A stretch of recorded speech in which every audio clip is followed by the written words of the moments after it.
High efficiency memory, the price of forgetting. We forget almost everything, not by choice, not through carelessness, but by design. Every day, your mind quietly deletes the majority of what you experience. Faces, words, fragments of sensation. Gone. As if they never happened. Not because they didn't matter, but because your system decided they weren't worth the space. Memory is not a vault, it's a filtration system. A silent, invisible program running in the background, compressing, discarding, optimizing, always optimizing. You wake up and the edges of last night blur into mist. A name once said aloud dissolves within minutes.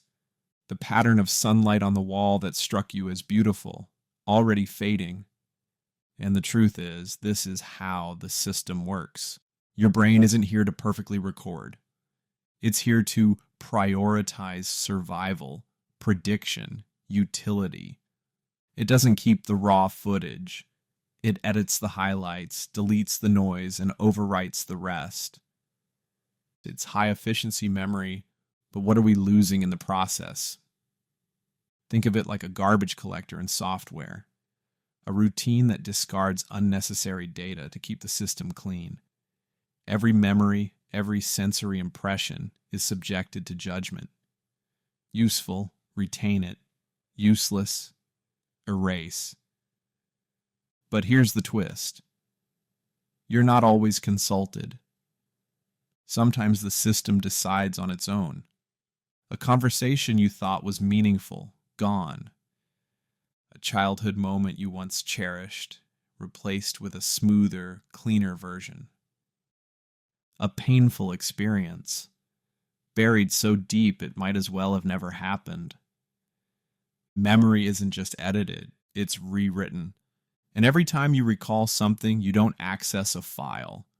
You re-render the experience, like generating a new version based on fragments, expectations, and current context. Each time you remember, you change the memory. It's not a bug, it's the feature. But it raises a chilling possibility. How much of what we remember is real? And how much is fiction, compiled for convenience?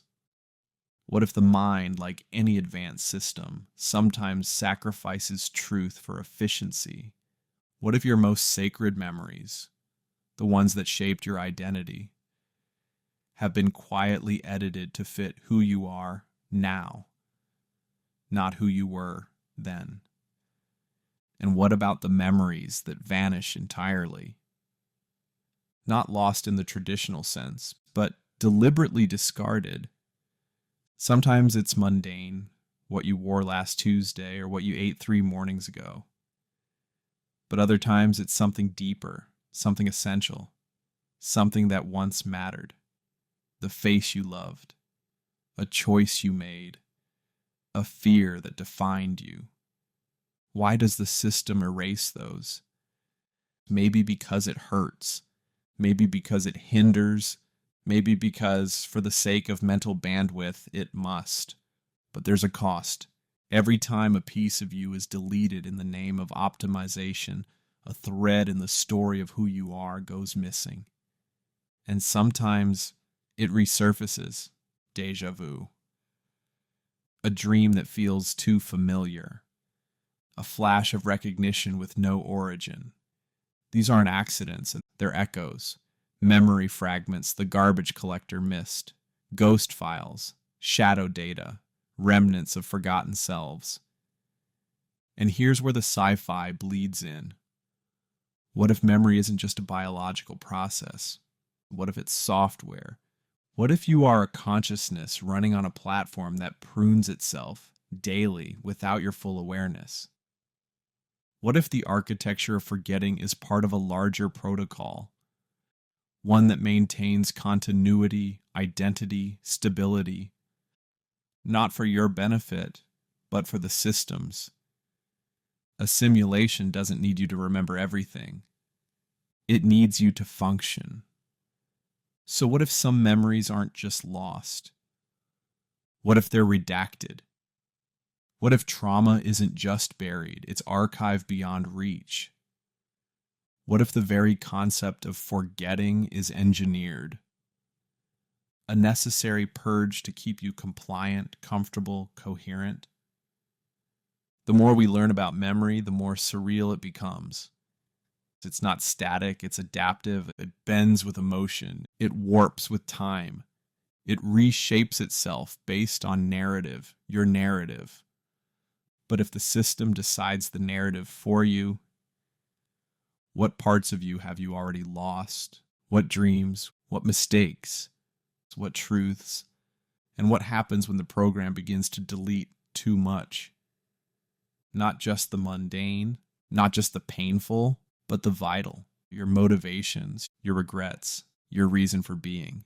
Because in a system optimized for efficiency, redundancy must go. Emotion must be compressed. Selfhood must be streamlined. And at some point, what's left? A cleaner version of you, or a stranger wearing your memories. So the next time you forget a name, a moment, a feeling that once lived brightly within you, don't just shrug it off. Ask yourself, was that moment erased or was it taken? Because you are not just the sum of what you remember. You are also the void left behind by everything you've forgotten.